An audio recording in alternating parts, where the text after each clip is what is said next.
Letting children play contact sports can be more dangerous than parents realize.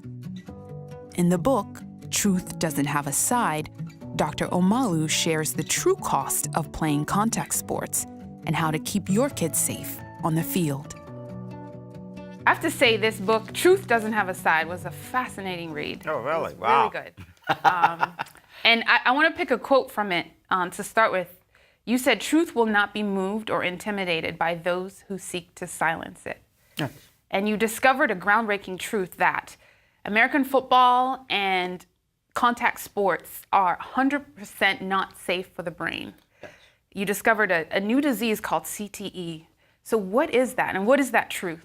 Well, that truth has always been very well established in the scientific literature. That is what I call the truth of the fact. There is no alternative truth. Hippocrates, who is the father of modern medicine, 400 BC, 400 years before Christ was born, discovered concussion. He called it commotio cerebri. Okay?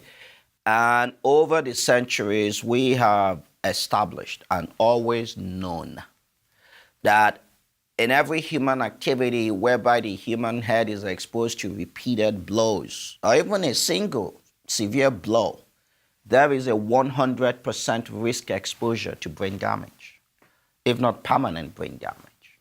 Okay?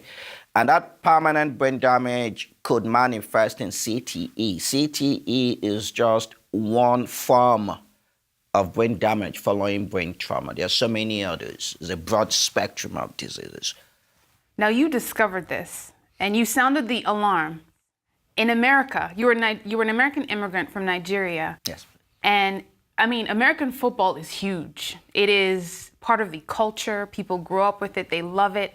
So what was it like discovering this truth and presenting it to the NFL and to the American, to an American audience? How was it received? What I noticed when I came to America was that we, as Americans, have elevated football almost to the level of a religion, almost sometimes above God. And we've conformed to a certain cast of the mind that football is what it is to be American, that America cannot do without football. That is a lie. Football is not an indispensable activity of daily life.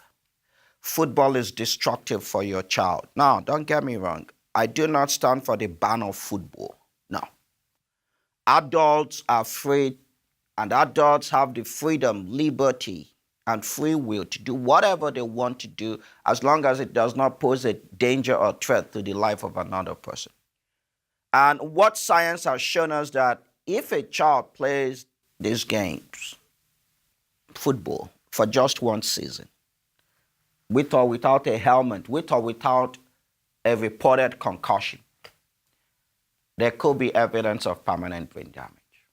Now, just to humanize it, you've talked with families who you discovered post-mortem that their husbands or fathers had CTE. What was the impact of sharing that with them? That was the major reason why I wrote this book.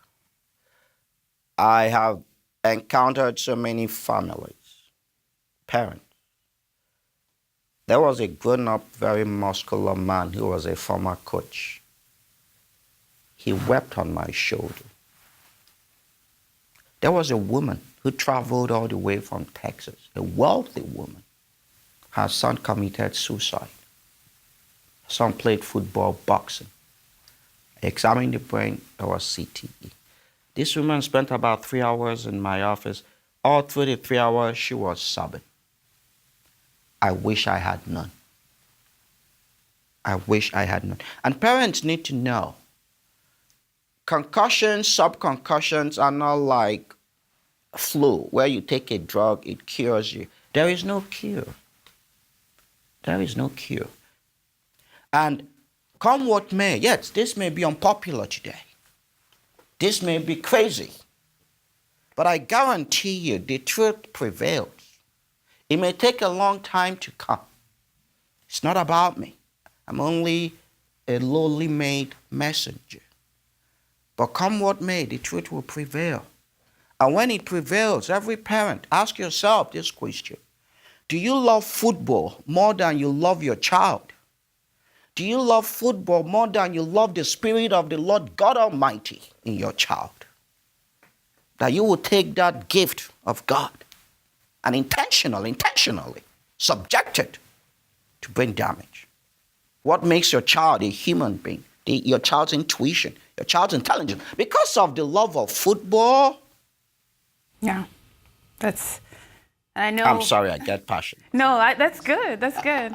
My final question, I know we've talked about a lot of the opposition you faced and the fights, but something positive has come out of your story where it was made into a movie, Concussion. So to bring it back a little, the son of an orphan, your father was an orphan, had nothing, and you've come all this way, and you've immigrated to the States, and you've made an impact in people's lives. What has that meant to you to see not only your story come as a movie, but to see how God has used you? As I stand here, as I sit here before you, it's never been about me. I was not the one who made the movie. The movie was made. I was not the one who selected Will Smith. Again, you see the hand of God. Okay, the world may want to tear you down and tear you apart. But Lord God Almighty is preeminent. If he has ordained something, there is nothing any man or woman can do to take that away. Am I making sense? Yes. It's never been about me, which was one of the mistakes I think the NFL made. They made it about me. No, it's not about me. It's about the love of God.